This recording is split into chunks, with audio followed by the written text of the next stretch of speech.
It is the half hour, so welcome those of you that are here with us. This is a pretty poignant topic, just with what's going on in the world, what's going on in our lives. We all experience stress.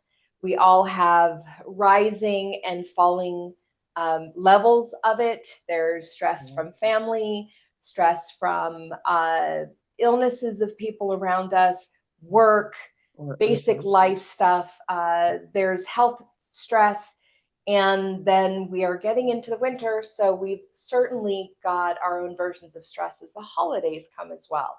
So Kahiki and I both think this is a perfect topic that rounds out our entire year of topics. And so just like every other topic that we've covered this year, we're going to talk about it from multiple lenses or multiple directions, whether it's from mindset, from movement, of course, from food and nutrition. And so I'm really excited with everything that Kahiki has to share. So if you guys will go ahead and mute yourself, and we'll go ahead and let Kahiki get started. Okay. So I want to set the tone with this. Okay. Holistic health and healing includes body, mind, and spirit, because one will always influence the other. And to heal fully, you must also heal within. So tonight is about strengthening your inner resilience and learning how to create calm even in chaos, because life is relentless. As we all know, we are all on the same playing field, in the same arena. Okay, so that means we all have either experienced or will still experience more of life's hardships. I'm going to shift your mind, hopefully, by the end of it, so you can better focus on those things in your life that will bring more gratitude, peace, and calm. Calm is a practice. And I speak from experience. There's, like I said, we all go through things. And I share some of my personal things with you just so you know that I've practiced this and I've learned this through those hardships. So I've lost two siblings, and they were both sudden and they were separate times. And one brought up the other. Okay. That's one. And then it just by 2 months ago, and I wasn't sure if I was going to share this or not, but I do think it's applicable, because I want you to understand that I am speaking from a place of experience. 2 months ago, my son and daughter were at the UVU event where Charlie Kirk was speaking, second row. And I'm watching my daughter go through that trauma. And so this topic tonight has never been more applicable. I've seen trauma in various different forms. I'm not saying we all have trauma. What I am saying is we will all have hardships, though. None of us get to be free from it. And I practice these very tools myself. And no matter, my point is, no matter what's happening in your life, you can recenter and go within, and that can be a place of retreat and peace. And my gosh, that has saved me so many times. So that's my intention tonight for you guys. So I'm going to talk about 3 M's, okay? Mindfulness, movement, and mindset. And I want to start with a visualization exercise. So go ahead and close your eyes. You can turn off your video so we don't see you, just so you have a moment to yourself. Okay, I'm going to walk you through a guided meditation and visualization, because this is going to set the tone for tonight. Okay, and I want you to close your eyes and take a few big belly breaths with long exhales. Just like, not just in your chest, but your belly. Okay, chest is shallow breathing. We're going deeper than that. And long exhale. And in your next one, I want you to prepare to do a breathing exercise with me. And before we do that, I want you to think in your mind, who are you without your titles?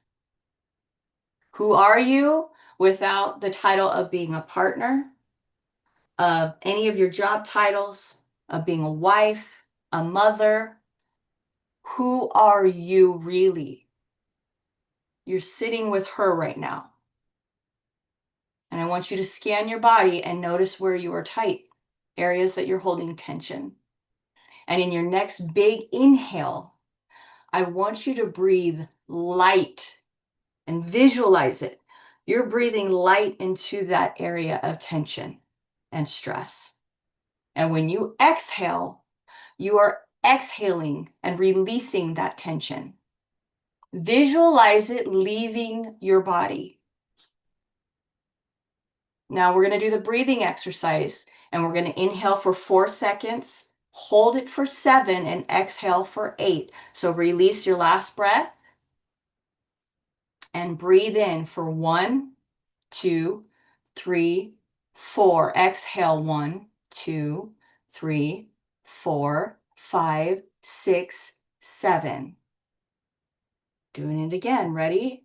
Inhale for 1, 2, 3, 4. Hold 1, 2, 3, 4, 5, 6, 7. Exhale 1, 2, 3, 4, 5, 6, 7, 8. Inhale 1, 2, 3, 4. Hold 1, 2, 3, 4, 5, 6, 7. Exhale 1, 2, 3, 4, 5, 6, 7, 8.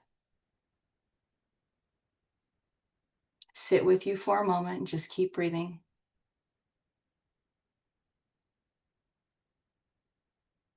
You've just activated and turned on your parasympathetic nervous system by doing that breathing exercise. That is your rest and digest system. Now, when you're ready, go ahead and open your eyes. And I want you to notice how you feel in this moment. Even if it is just a tiny shift, it matters. And that woman you just connected with, the one without all the titles and the expectations, she's who you really are and who we are connecting with tonight. I remind you, she's still there. She's still underneath all the noise and the responsibilities, and she still needs you. And throughout tonight's class, I want you to keep her close. That's who we're loving on tonight. And she already knows what you need if you will listen. And our goal tonight is simply to help you reconnect with her, the real you, through awareness, nourishing habits, and self-compassion. So on that note, let's dive in, ladies. Now that you are ready and you're in that space, we got to talk about the impact of stress and what it's doing to us first, okay?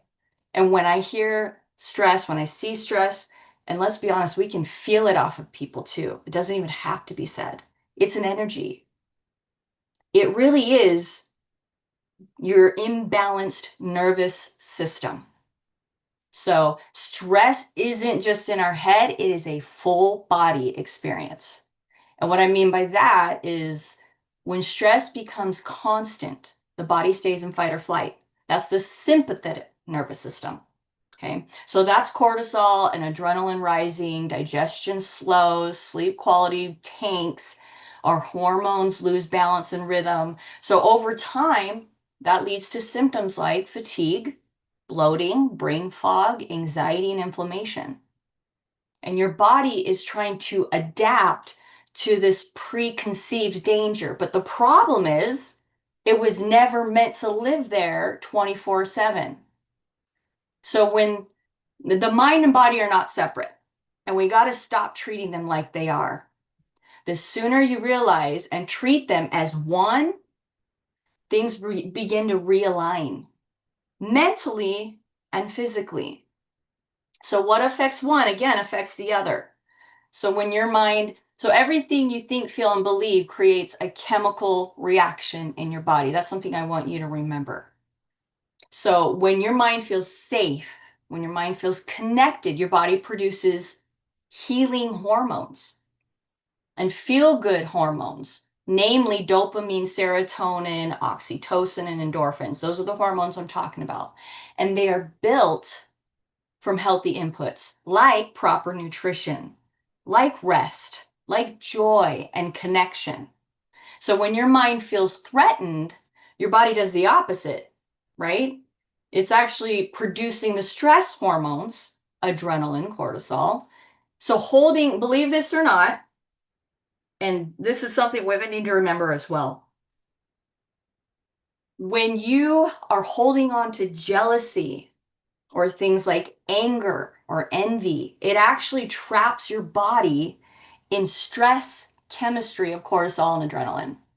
And these feelings are actually harmful to hold. It's like drinking poison. So the antidote to that, first of all, surround yourself with better people. We'll talk about that too. We cannot ignore your environment and what influences it. But the antidote is gratitude and serving others. Acts of kindness. They actually signal to your brain that life is good and it fosters resilience. And there's actually studies on it. And then it activates regions of your brain that are linked to joy, empathy, and connection, but at the same time, it's lowering your stress hormones.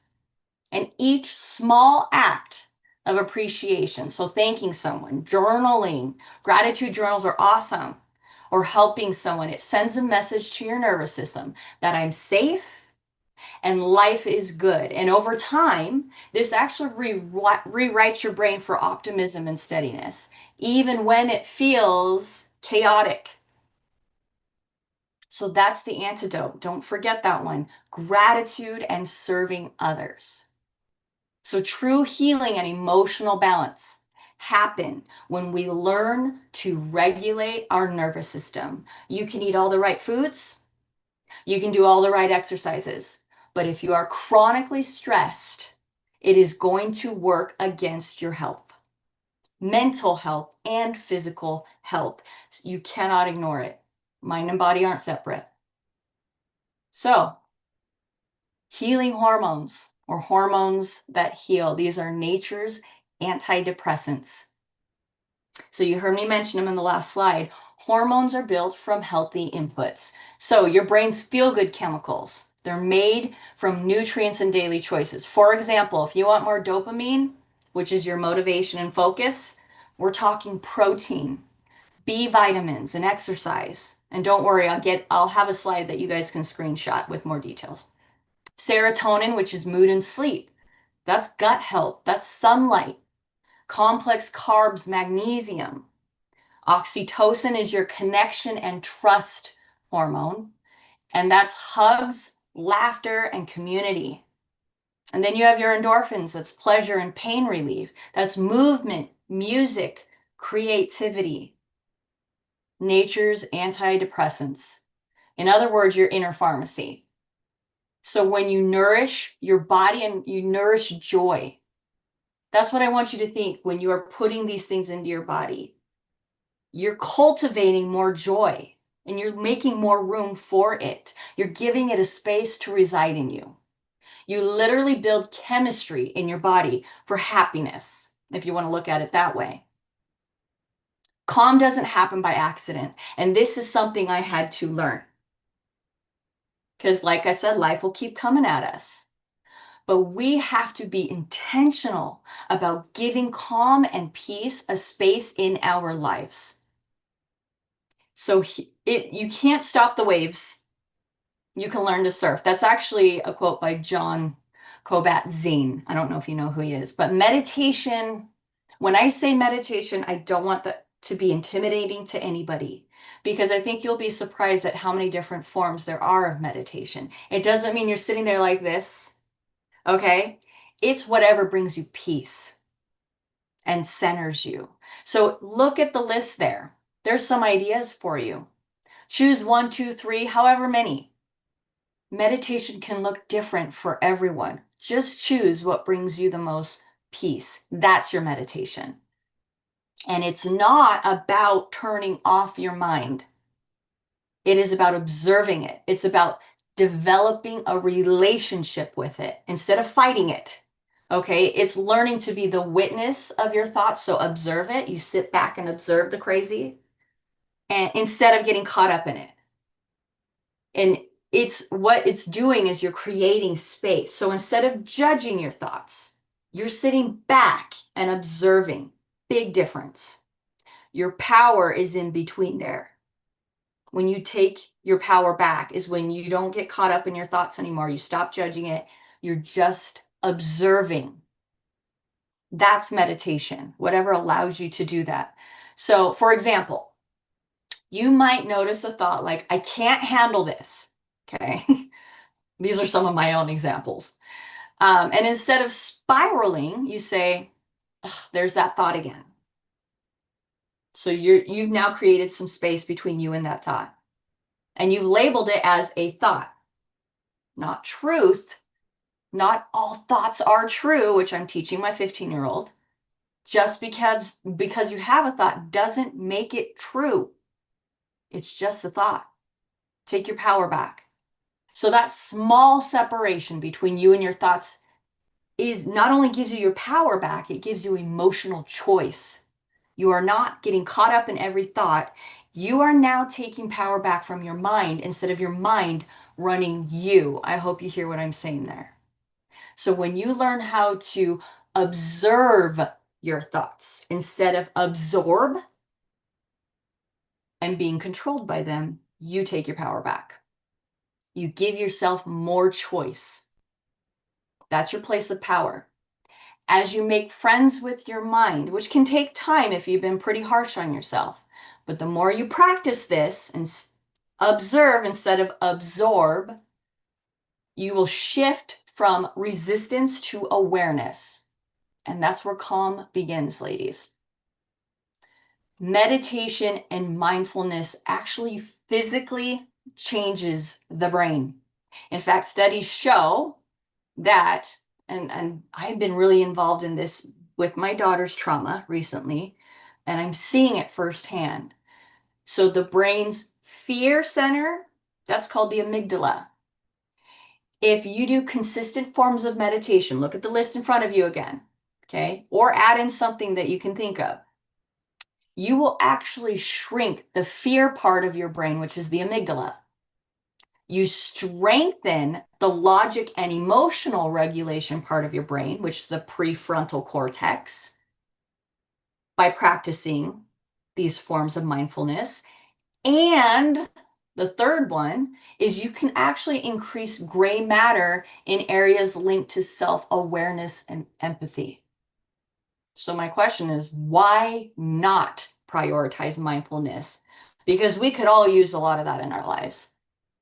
So there are many paths to mindfulness. Like I said, choose one or more and start prioritizing at least one of these, minimum of 5 minutes a day. Cool if you can add more. And then I want you to remember that although meditation doesn't completely eliminate stress, it does help you build resilience to it. And resilience is key. So let's talk about how we can nourish it through food, our minds. Okay, when you nourish your body, you nourish your mind. Balanced blood sugar is going to be key when it comes to mood. And these are nutrients that support emotional balance and focus and stress resilience. The opposite can be said, right, about inflammatory foods. It's going to do the opposite for your mental health as well. So these are some of the key nutrients for mental health, emotional stability. And it's going to support your nervous system, meaning it's going to promote calm and even sleep. So balanced blood sugar equals balanced mood. Protein, there's some examples right there. And the reason being is protein supports neurotransmitters that promote calm and focus. In fact, my clients that have anxiety, protein is a must for that reason.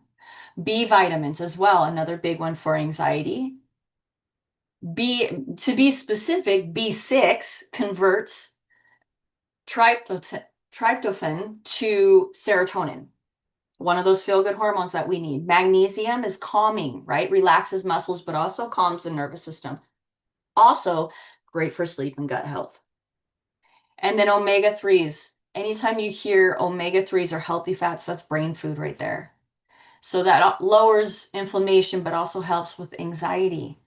Tryptophan builds, again, serotonin and melatonin. Adaptogens, it's a big one for calm. And that's things like ashwagandha, holy basil, reishi mushrooms, which you can see the mushrooms right there. I thought it looked so cool. Lion's mane, maca, they all help regulate the stress response. And then if you do have anxiety, I highly recommend supplementing L-theanine and GABA. And there's very few things that actually have L-theanine in it. And one of those things is green tea, preferably decaf, if you have high cortisol or stress, right? You don't want to add more caffeine to that. So fermented foods and spinach, they all promote calm. And at night, you can also add in herbal teas. I do enjoy nightly rituals, also morning rituals, which I'm going to suggest here in a minute. And great teas for that, by the way, is you probably know some of these, but chamomile, lavender. I actually drink a chamomile lavender together, or lemon balm or passion flower. And even better if you can pair your nighttime tea with a calming habit. There, now you have your ritual. So something like stretching or journaling or deep breathing. Okay. Things to avoid. I'm just going to give you top 3. Don't over caffeinate. If you're already stressed, you already have an excess of cortisol, too much caffeine can add to that fire. Especially don't drink caffeine after 2 p.m. in the afternoon. We want you to sleep. You need sleep, especially if you're stressed. But doom scrolling does nobody any favors. Doom scrolling, especially before bed, do not take that screen in bed with you. And then alcohol. Don't get mad at me. I know some of us love our wine, and once in a while is fine, but I'm talking about a regular, we don't want to make that a common theme, because it's one of those things that your body will always go in the negative for it. And I don't just mean body, I mean your mental health, your mind and body. Okay. So what would a day of eating look like? Here's your day of eating for calm and clarity. Go ahead and take a picture of this one as well. The adaptogen smoothie on the right, that can be a snack or a breakfast. I'm a big fan of that smoothie, but also anything adaptogen, really. You guys have probably heard of the brands Rise, R-Y-Z-E. That's an adaptogen drink. Same with mud water. I personally like Conquer You Cacao. He's local from Utah, and it's a better price, and you're getting all the same mushrooms, and it's high quality. Andrea will show you that one in a minute. So this is what this would look like, a day of eating for calm and clarity. That breakfast, first of all, I would start with warm herbal green tea. I personally like matcha green tea, which you see on the top left there. Okay.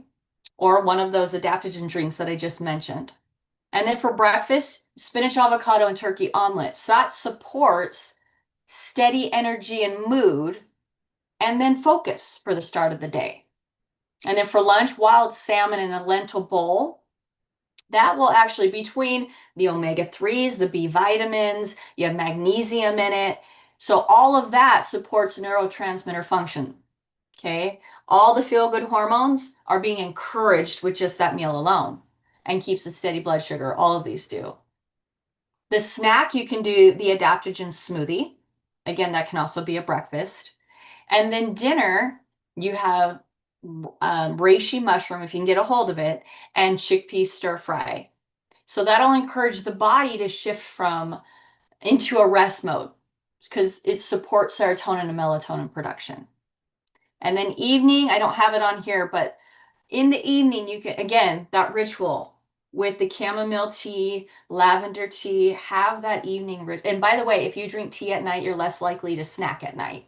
I love to have my tea at night if I eat, especially if I think I'm feeling like I want to snack and I know I don't need to at that hour and I had a good dinner. So a calming close to the day would be drinking the tea, I like to stretch, journal, read an uplifting book. Reading can help calm the body down as well.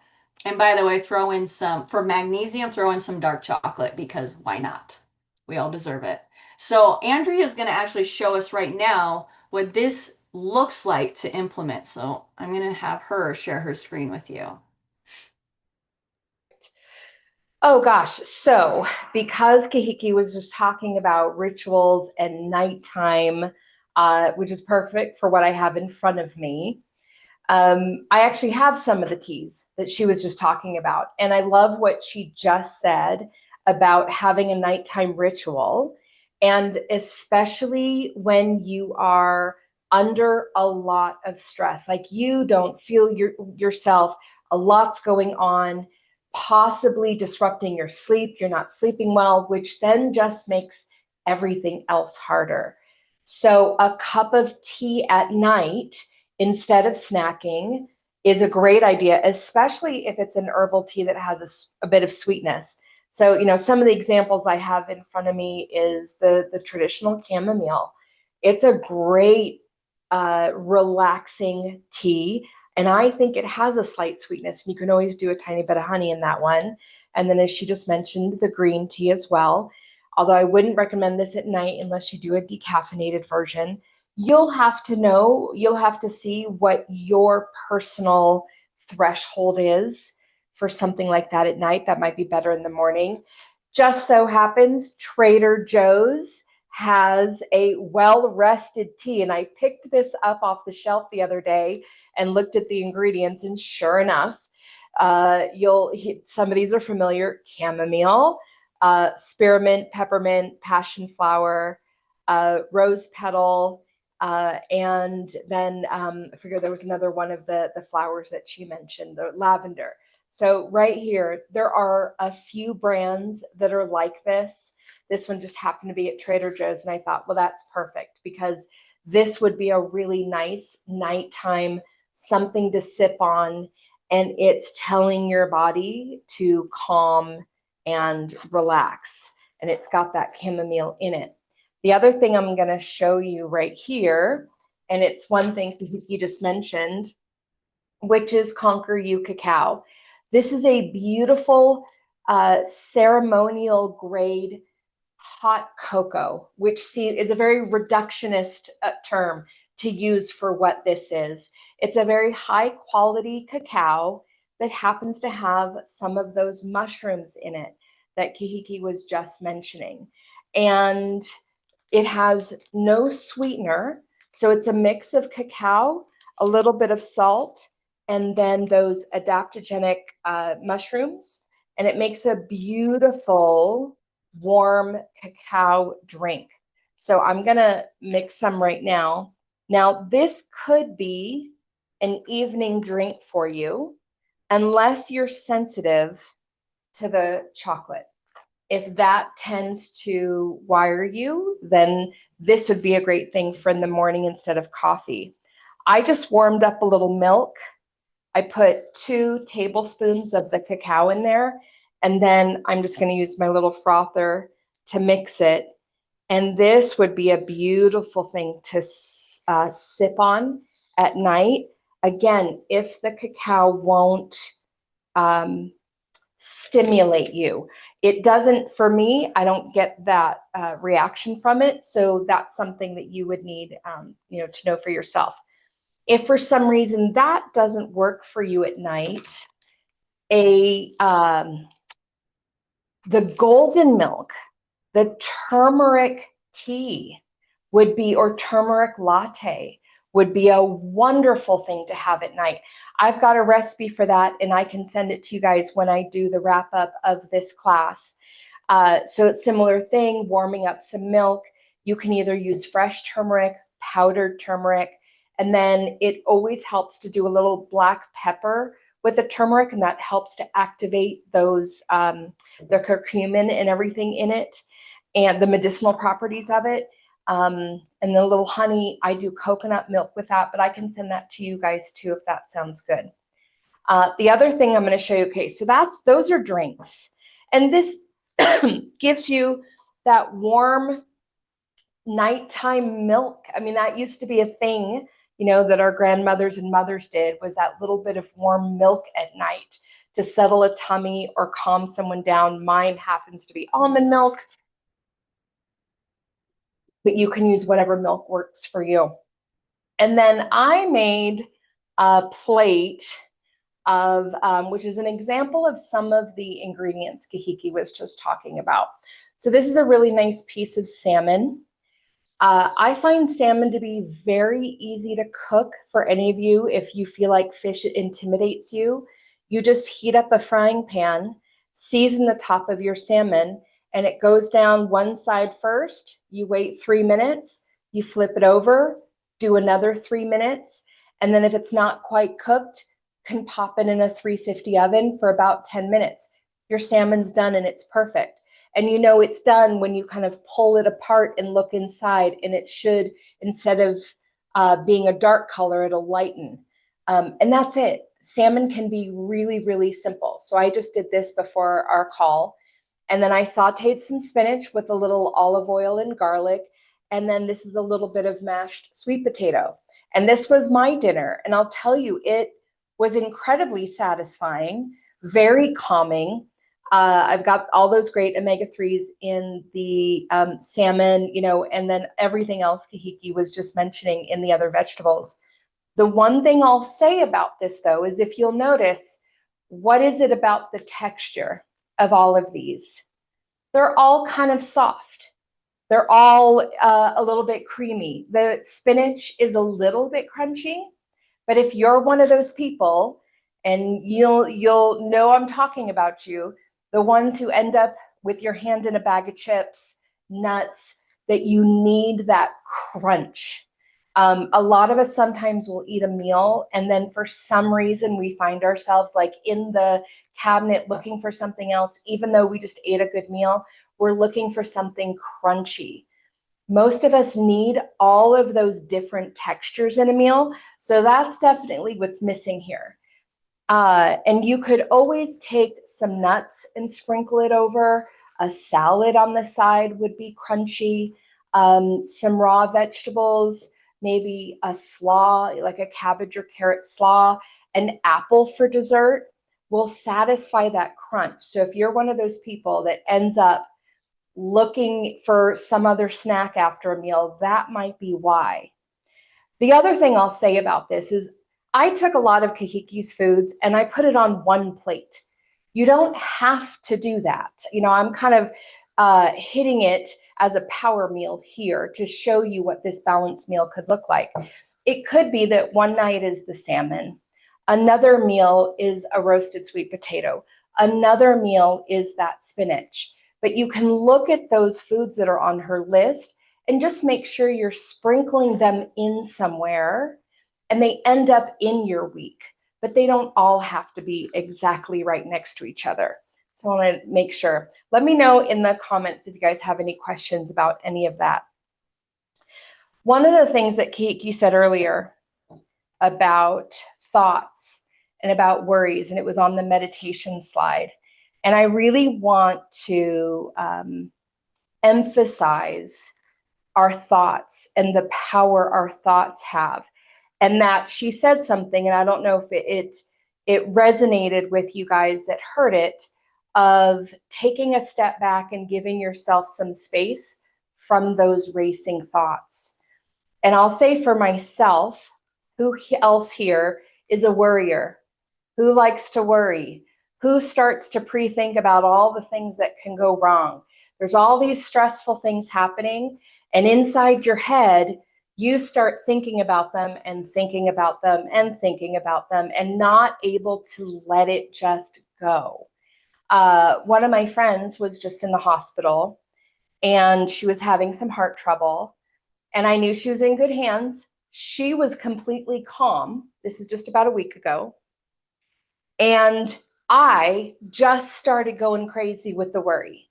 And I noticed at first I'm okay. And then my brain just kind of wanted to keep going in there. And like, well, what if this happens? And what if that happens? And what if this happens? And what if she has this? And who's going to take care of her? And it just kept snowballing and going and going. And so I was taking myself outside for a walk, doing those things that I knew could help me calm down. But really, those thoughts just didn't want to stop. And so finally, what I did, and I'm hoping if this helps any of you, especially those of you that are worriers, that you want to think everything through before the bad stuff happens. So I went ahead and I sat back and said, okay, brain, you want to do all this worrying and you want to catastrophize and you want to go through and what's the worst possible thing that could happen? Go ahead, do it. Go ahead, thoughts, go ahead and do it. Let my brain kind of do it all. And I went, okay, now we can stop. Now we don't have to keep going through and worrying about it. And now I could kind of put it to the side and go, okay, I can now move on and do other things. And that was something that really helped me because that part of my brain wanted to keep problem solving things that hadn't happened yet. So sometimes we just have to sit, let your brain do it, and then go, okay, thank you. Thank you so much for figuring all that stuff out. I'm sure everything's going to be okay. And now I can move on. And that really worked for me. So I just wanted to share that with you guys real quick. And I think that is it. So the Conquer You Cacao, if that's a product that you're interested in, Kiki's put the link in there, you can get 15% off. This is a pretty big bag. This is a pound. Again, this is a beautiful cacao powder. And I'm always making different chocolate recipes with this. I've used this for my panna cotta. I know Margaret knows my panna cotta from at Be Healthy. I had it there this year. I've used it in smoothies. I've used it in all kinds of stuff. So if you're interested in going and checking that out, we've put that there for you. Okay, I will go ahead and turn it back over to you. I love what you added in there. I remember the first time, and maybe this is your first time hearing that you are not your thoughts. I don't know. But I remember the first time when I learned that, and I was an adult by the time I learned that. And I thought, oh, I'm not my thoughts. Thank the heavens. Maybe that's your initial reaction, because to be honest, at the time I was not kind to myself. And I was like, man, that is so freeing. And I hope you understand how freeing that is to know that you are not every thought you have. So now that we've covered the nutrition part, let's talk about movement, because there's a time to go inward and then there's a time to go outward, and there's a place for both. So movement is actually one of the most powerful ways to release stress. And I don't know if any of you already do that, but sometimes I kick my own butt on stressful days. It's a better way to do it, right? And then some days I need to go escape in the mountain and go inward. But both can calm the nervous system depending on what you need and return you back to balance. So there's three main types of movement right there in front of you that I'm talking about that is actually can help activate your parasympathetic nervous system, your rest and digest state. Okay, walking in nature. So to give you an example, right, like restorative movement. Walking in nature, it lowers cortisol, boosts serotonin. Yoga is one of my absolute favorites when I'm going inward, but gentle movement, particularly restorative yoga. I'm not trying to do Pilates where I'm holding these crazy poses and sweating my face off. I do that in the gym. When I do yoga, I prefer restorative yoga, gentle stretching yoga. So that's what I mean. It's also known as yin yoga, okay? Leisure biking or swimming. And my goodness, the colors are amazing for that right now. And then you have grounding and empowering movement. So you have strength training. This will build resilience and clear stress hormones. Strength training helps lower anxiety and boost confidence. Now, I will say a side note, you can overdo it. You can definitely overdo it. If, for example, I will use myself.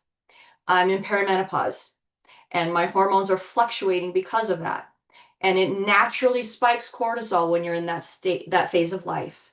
I am not trying to kick my butt so hard, meaning if I do endurance training like an hour or more, I'm now putting further stress and cortisol on my already stressed body. So there's a right way to do that. That's not what I'm talking about here. That's not the movement I'm talking about. So strength training, Pilates, like the one I mentioned before, dancing or intuitive movement, whatever movement feels good for you, which is a release for you. Okay, that's releasing emotional energy as well. And then you have somatic and mindful movement. Not many are familiar with these, but movement can be and this would be breath-led movement. So you could be sitting in a chair, and this is where you pair your breath with movement. Yoga's really good at that. But an example of what I'm talking about is if you are seated or you can stand and you're doing a flow. You reach your arms above your head and you inhale. Exhale as you bring your arms down. That's a simple example of it, right? Or open your chest, inhale, exhale, roll your shoulders forward. That's what I mean by somatic movement. It's also walking, mindful walking. That doesn't mean you have a screen while you're walking. It's put away. You're aware and conscious of what's in front of you. Or even, if you need it, shaking movement or free movement. And it can start like this. You can tap your foot or your legs, go through your whole body. It is actually an energy release. So look at this list and find what works for you, and your body will let you know what it needs if you listen. Okay, move to regulate, not punish.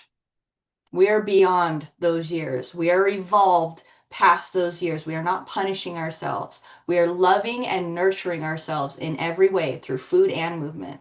So find what feels nourishing, not depleting.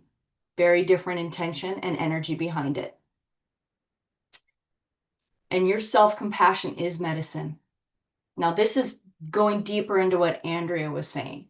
We cannot ignore the way us women tend to talk to ourselves. And boy, does it matter. And I had to do some serious work here. Some of you know I was 60 pounds overweight at one point. And the inner dialogue was very unkind and very unloving at that moment. And so a book that I got a hold of that I'm actually going to recommend at the end is called You Can Heal Your Life by Louise L. Hay. It's one of the 5 books I'm going to recommend. And it was that book that helped me connect with myself in a more loving way.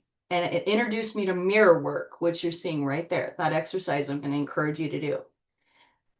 And she says, you've been criticizing yourself for years and it hasn't worked. Try approving of yourself and see what happens. Right? Oh, it's trying to skip. So, the power of your inner voice. Your body listens to every thought, every single thought. And it shapes to take it further, it actually shapes not just your brain, like we talked about that, right? It's changing and shaping your biology and the neurotransmitters going on in your brain, or not. Negative self-talk triggers microdoses of stress hormones. Do you hear that? You think they're just thoughts, they're not just thoughts. Again, they become chemicals in your body and in your brain. And they keep your body in a state of fight or flight. If you are harboring and giving space and a home to those negative thoughts, that's what's happening. So I want you to begin to notice the tone of your self-talk. Even if it's just in your head, notice the tone. And then would you speak to your friend in that way? Something to think about. Self-loathing is actually very toxic to us. Self-compassion, however, is the antidote. It is medicine. So when we shift our thoughts from fear and judgment to love and acceptance, the body actually begins to relax and heal. So if you've heard me say this before in past classes, now you know why. Your love literally heals you. Please hear that and receive that.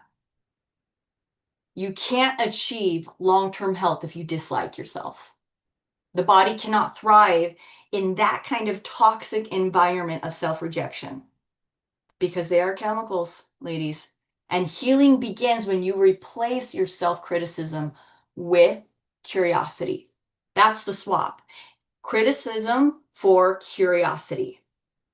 And that also allows you to separate yourself from those negative thoughts. Stay curious about your thoughts. Do not judge them. You're curious. You're learning from them.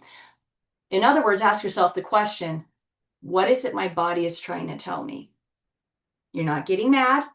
You're not judging. You're staying curious. And even better, if you can drive it home with mirror work. This is what did it for me. You stand in front of the mirror and you take a few slow breaths and you look yourself in your eyes. And I will admit, the first time I did this, I couldn't even hold my own gaze. And that actually made me really emotional to realize that. Look into your own eyes and do not judge. You are connecting. That is the intention. And you say the affirmation you need in that moment. Some examples. You look at yourself and you say, I love me unconditionally as I am right now. Or, I am learning to love and accept myself. Or, I am enough just as I am. Or, I choose peace over perfection. And then you repeat that every single day. And if you find that challenging to do, that's more reason to do it frequently. So instead of just once a day, I would do morning and night, because that tells you you need it more if it's challenging to do. But especially in times when stress or self-doubt starts to creep in, go to that mirror. Rewire immediately. Stop it in its tracks. Something we do in our household. And my kids have called me on it because I'm not perfect. I've gotten better at this stuff, but I'm not perfect. And so we call each other out. It is a known rule in our home that if you say a negative about yourself, you have to say 3 positives. Absolutely have to in that moment. And we even do it when my kids have friends over. We call them out on it too. Nobody's exempt in this house. If you set foot in this house, it applies to you. I encourage you to do that to yourself as well. Consistency of doing that reprograms your subconscious mind, and it'll also help your nervous system associate self-talk with safety and calm.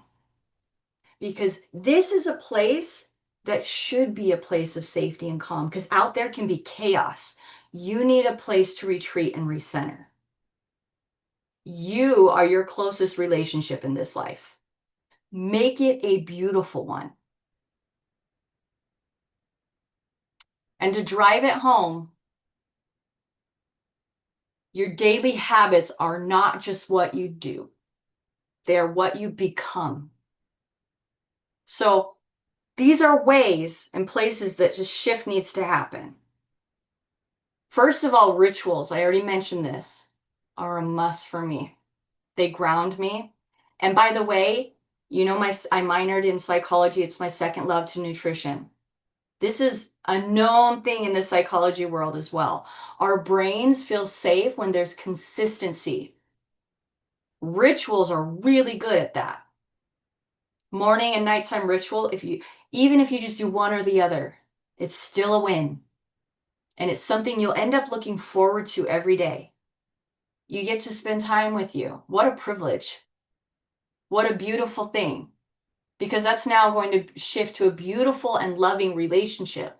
It's your date with you every single day. It's your check-in. So in the morning, that can look like hydrating, breath work, movement, a gratitude list or journal. In the evening, that could be dimming the lights or having a candle on. Better yet, a candle in the bathtub with magnesium salt, Epsom salt.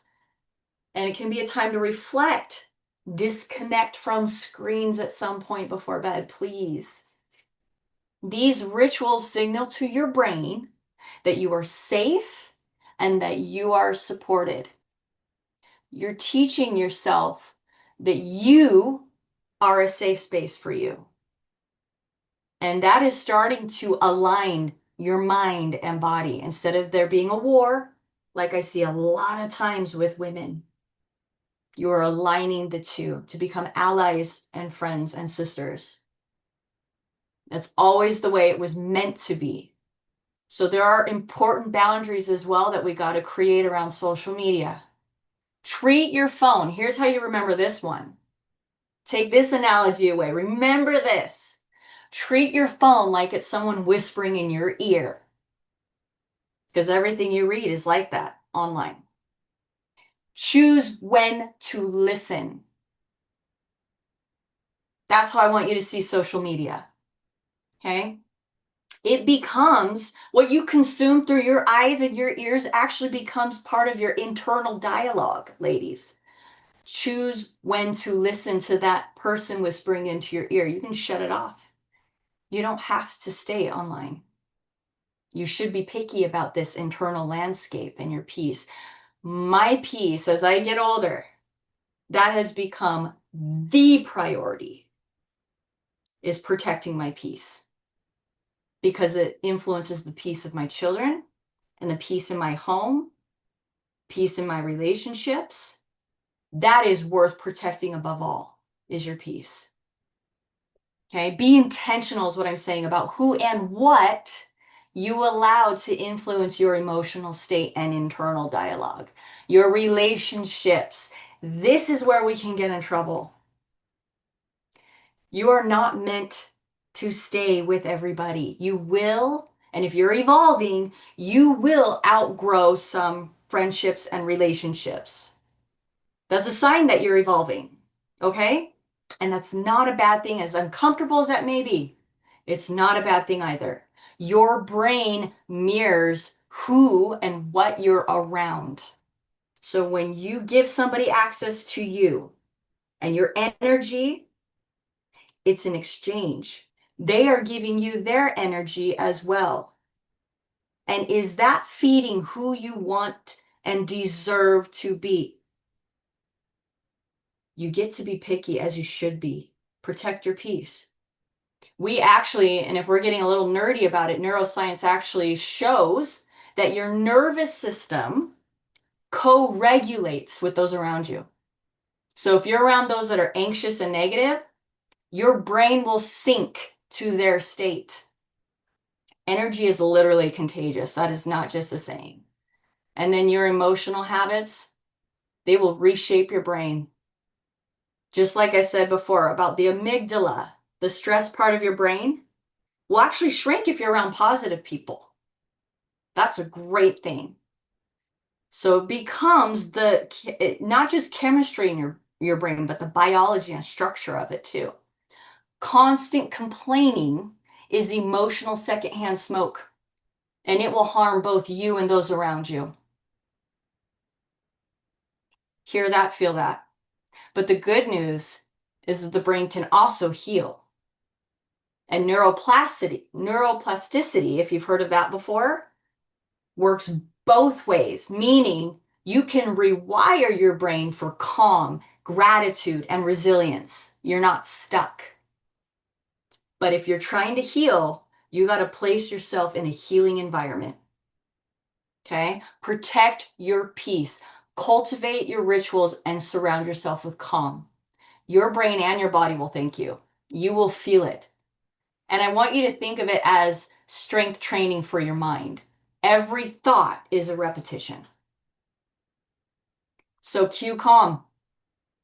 Set yourself up for more peace. Create space for it. Give your new habits a home to live, literally. And it makes it, when you do this, by the way, it makes it easier to say no to distractions and yes to consistency. Be unapologetic about your peace. Be specific. And this is actually from the book Atomic Habits, one I highly recommend if you're trying to implement new habits. Be specific. Decide when and where your new habit will happen. It'll make it more likely to happen if you can do that. For example, you can say, I will meditate for 10 minutes at 8 a.m. in my living room. Or I will walk for 1 hour at 5 p.m. at the park. Be specific. Even better if you write it down. There's something psychological about seeing your own handwriting and writing it down. Look that stuff up. It's so cool. Habit stacking. Take it a step further. Now, instead of just saying when and where your new habit's going to happen, stack it or pair it with a habit you already have in place. For example, if you already drink tea or coffee in the morning, you can say, after I pour my tea or coffee, I'll meditate for 10 minutes. Or after I take off my shoes when I get home from work, I'll change into my walking shoes. That's called habit stacking. So you've taken it a step further. And one's going to cue the other. So give peace a home. Make your new habits visible. We're very visual people. And tempting. If it doesn't look good, we're not going to do it. We have to make it appealing. So design your home and work environment to cue peace and calm so it works with your nervous system, not against it. So for example, if you're at home, right, you can leave your gratitude journal on your end table, somewhere very visible, or have calming essential oils going, or gentle music or sounds in the background. But if you're telling me, wait, I have a workspace, I have to go to work, fine, I've been there too, right? Add plants, so bring in nature to that space. There's already a shift in energy right there.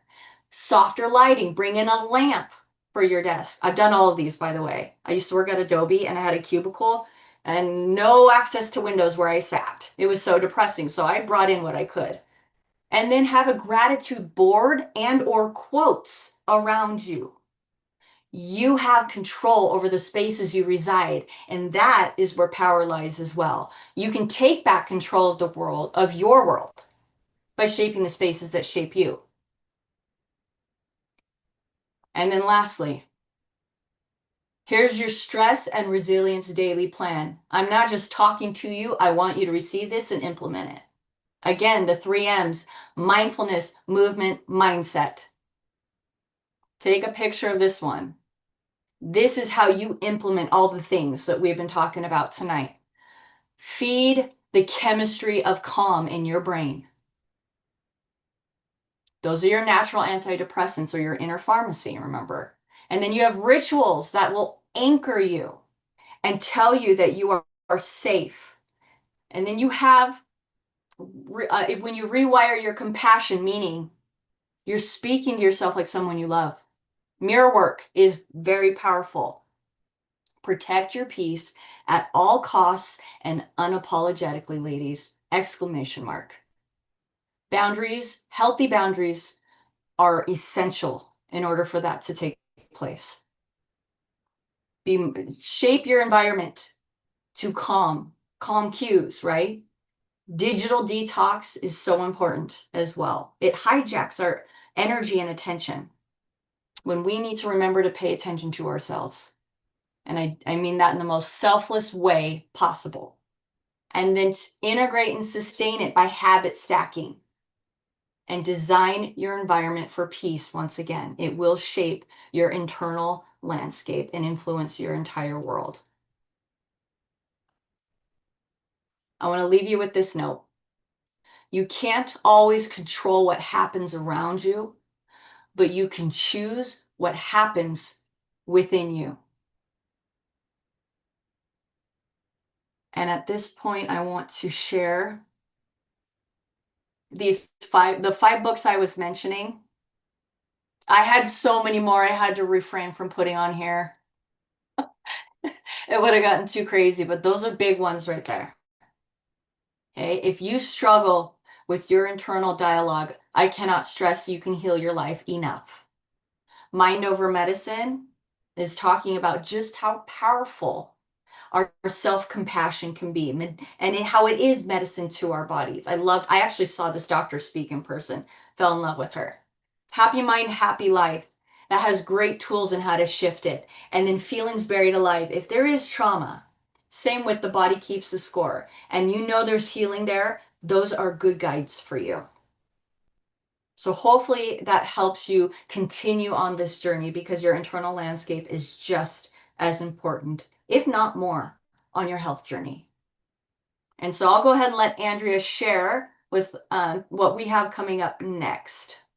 I'm curious from everyone here, is there anything that Kahiki said tonight that you're going to try and implement? Like, is there something, if it's a nighttime ritual, if it's a digital detox, if it's picking up one of these books, is it checking out the cacao, maybe doing a cup of tea at night? Put it in the chat if there's something that really sparked you tonight out of everything she just shared, because I'd love to hear it. I'll say for me, because I bought this tea, this well-rested tea, I'm going to try a nightly cup of tea and just see like what does that do for me? Oh, I love that, Faye. Restructuring your spaces for peace. That's really beautiful. I find that, like what does peace mean to you? Like, what does a peaceful space mean to you? For some people, it might be bringing beauty in, bringing in something really pretty like flowers or a piece of art. Other people, it might be decluttering and cleaning things up. You might be talking a little more metaphysical of healing, structuring the space around you from negative energy, from people.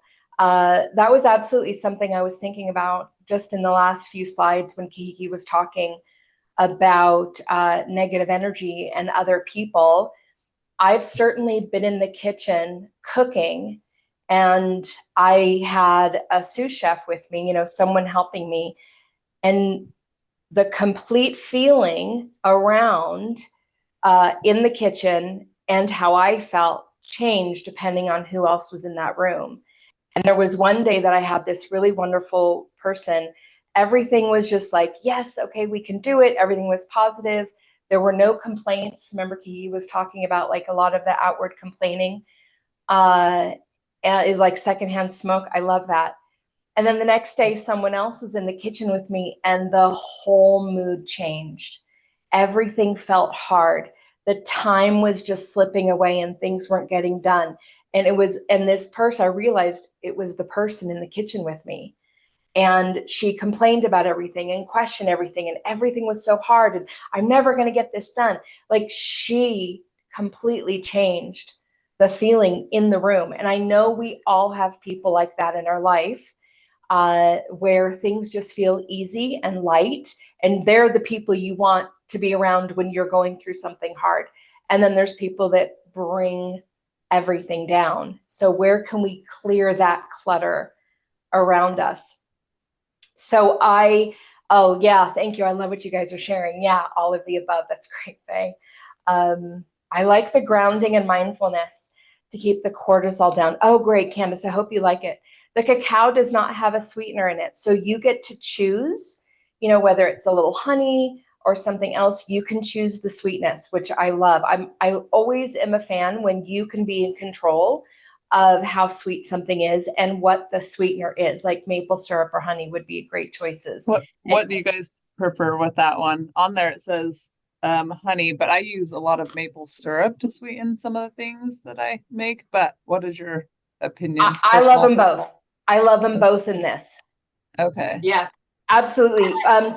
To drink. then since we're going into cold and flu season, I lean more towards honey because of the viral and antibacterial effects of it. So that's a good point. Okay. Yeah, I tend to, when I'm drinking this, I want honey. If I'm putting a little bit of this into a dessert, I use maple syrup. But you can either one. There's so many great minerals in maple syrup, like especially if you've got a good quality one, that I think you can't go wrong. See which one you like better when you taste it. You can make it your morning ritual, by the way, with the Conquer You cacao. There's part of your morning ritual. I know. I do need a morning ritual. I usually just fly out of bed and it's chaos from the beginning. You set yourself up, so that's a win. And I love that Faye was talking about being intentional about her spaces. We don't realize how much that influences our mood. And even just making your bed every morning is actually a huge mood boost, and it also sets you up to keep doing things. Like it's almost like a check off the list, and you're setting yourself up to accomplish more throughout the day. It is in the world of psychology, just that little act is big to start your day with. So, and I'm actually throwing in some apps as well. If you need the additional guidance there, those are actually great for that. The apps that I just threw into the chat: Calm, Insight Timer, Habit Tracker. So I use Calm. yeah, it's Great. and you know what, my daughter who's going through PTSD, right, from the event at UVU, she actually, when she goes through her PTSD episodes, they're pretty severe panic attacks. And one of the things we're told to do through her therapist and everything is help her ground and come back to her body because her mind's going back there.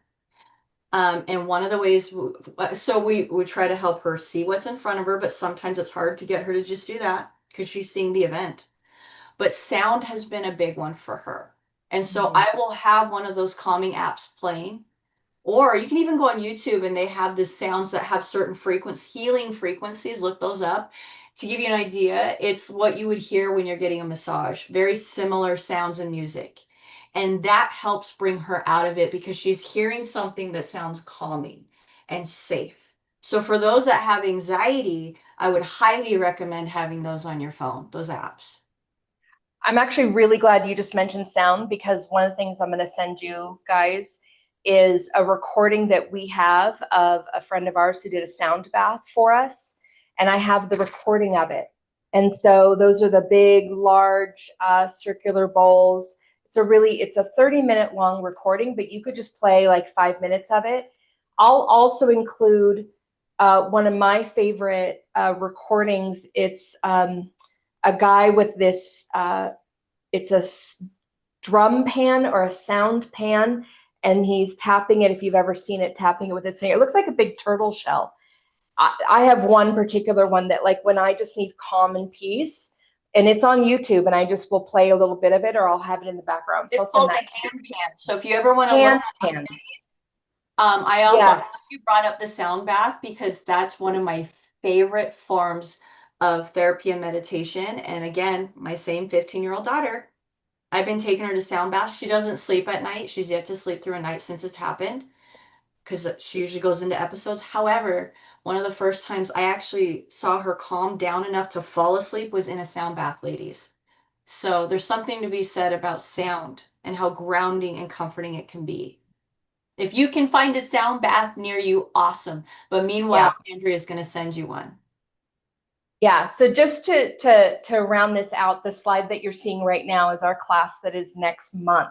So we are going to finish off this year and all of the topics that we've covered with a little bit of things that might seem like they're not related, but they actually are. But we're going to talk about thyroid health, autoimmune, and breast care. And actually, when we talk about thyroid and autoimmune, it's so perfectly connected to what we've just been talking about, and especially these books, because women are the number one people that get autoimmune diseases. And there's very much a link between stress, constant, never ending stress, like that low grade, always stressed, and our thyroid. And so I think this is a perfect next topic, actually. So we're going to talk about, like, what is taking care of your thyroid? What does that look like? What are the optimum things to look at in your blood work? What actually helps support your thyroid? And then autoimmune disease, again, like, we women are very prone to slipping into autoimmune. So we want to make sure that everyone has some awareness over that. And then breast care. Also, we after a certain age are supposed to get all our mammograms, but, like, what else is there, and how can we take care of our breasts? And so that is next month. The other thing I'm going to show you. So go ahead and stop sharing Kahiki, because the other thing, I'm so excited to share this with you guys. All right. Do you guys see my screen now? Winter Wellness. Oh, okay. Yeah. Kahiki and I have an in-person class scheduled in January. We love doing this very type of class in person where you get to see us in person, be with us, and actually taste anything that I have put together. So we're going to do a class in January down in Highland here in Utah. For those of you that are not here, we are going to stream it live as well. So we'll have a camera there, we'll have Zoom going, and someone will monitor, the computer so that if you've got questions, you're going to be able to hear and see everything. The only thing is you won't be able to taste anything, but we're going to send you a shopping list of everything we're doing ahead of time. So if you want to make it along with us. So this is scheduled in January. This is a topic we've done before. The winter colds, the flus that go around, especially if you've got kids in school. But really, it's right at the end of the sugar season that has just kicked off with Halloween. And we tend to run ourselves down this time of year. And so we want to show you, how do you make your own kitchen pharmacy? What to have around in the kitchen, what to have like in your cupboards. What are kind of those homemade medicinal recipes that if someone isn't feeling good in the house, you can knock it out fast, or you could do a preventative kind of a thing every day too. So Saturday, January 17th is this class. January 17th is Saturday. So again, we're going to do a virtual version also. The other program that we have coming up is, we're going to do this in February. This is a metabolism reset class. And instead of it being once a month like these have been this year, this one's going to be 4 weeks in a row. So we'll do 4 calls over 4 weeks. We can go a little deeper with everyone. Instead of one topic a month, we will be together for 4 weeks and we can really go deeper into what are all of those things that are in the way of the stubborn weight that many of us carry, especially if you're in midlife. And we're going to go through each piece of what could be the block for you. We're going to talk about hormones and thyroid and all kinds of things, food allergies. So that's a really exciting program, and that's going to start in February. So we have a lot of things actually planned for next year, and they're going to be similar to that, where they're going to be these more intensive programs. We've got a digestive reset class. We've got the detox that I know Margaret has been with us before too. Yeah, that was great. Yeah. All right. Well, thank you, everyone. I hope you have a good night, and we'll see you again soon. Thank you. Thank you. See ya. Thank you. Thank you. All right. Go take care of you this week. Yeah. Okay. All right.